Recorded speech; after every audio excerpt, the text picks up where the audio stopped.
Millions of cryptocurrency dollars continue to pour into Ukraine in donations, and the Ukrainian government has also set up crypto wallets directly. But are people in the country actually able to use the currency to buy daily necessities? These are really important questions, and at the same time, major crypto coins have been gaining value since the attack.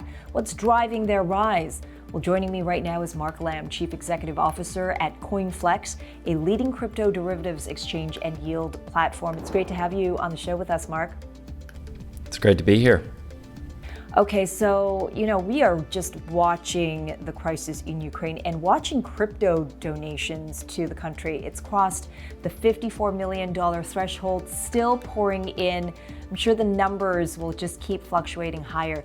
But given that physical on-ground infrastructure has been hit, are people actually able to use digital coins to meet their needs of everyday items? How is this working?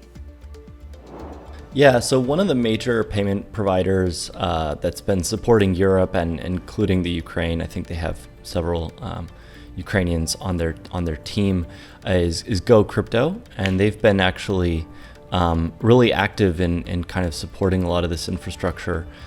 They've been supporting a lot of the donation infrastructure as well, but they offer kind of bridges between fiat and crypto in Ukraine. And I think the biggest thing that people on the ground need is money. So donations are kind of extremely useful. But then obviously as it goes from that donating to spending, at some point along the way, it is converting back into fiat currency. But there are enough options to be paid in crypto further down the value chain as well, that I think there is that actual secondary and third level transactions happening as well.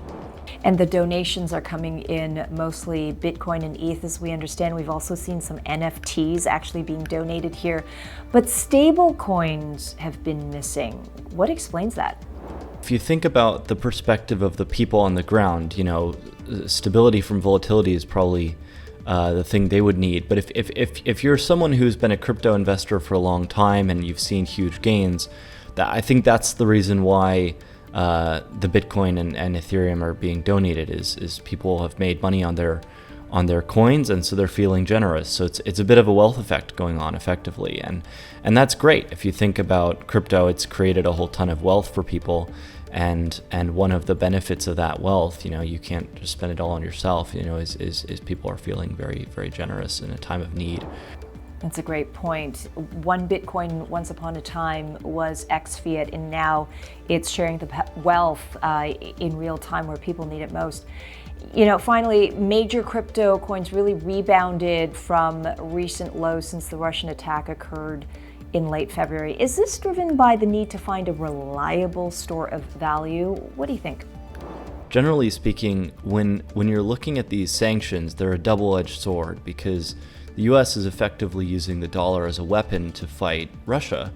And obviously that's kind of been to varying degrees successful in crippling Russia, but it's also something that it has an effect on people's perception of the dollar. So there's talks in policy circles around confiscating Russia's hundreds and hundreds of billions of dollars in foreign reserves. That's a very extreme move. It hasn't fully happened yet, but if that were to happen, I think it would be sort of a wake-up call to a lot of other countries that maybe they should look at the only asset in the world, or the only group of assets in the world that don't have a counterparty risk. When you hold Bitcoin, when you hold Ethereum, when you hold these cryptocurrencies, there is no counterparty for the decentralized ones, at least for the ones that are significantly decentralized. There is no risk to someone confiscating your funds. I mean, in a conflict, everyone loses. Everyone is a loser, and that's why I think you haven't seen crypto prices go up more, is because amidst some of these positive signals for Bitcoin and for Ethereum and for crypto, and Bitcoin's really leading that charge, there's just the negative backdrop of war, and war is depressing and horrible. It really shows that the new front lines is not only in the conflict zone, but it's also being drawn right now in real time in the digital world. Thank you so much for your insights. Really appreciate this conversation, Mark.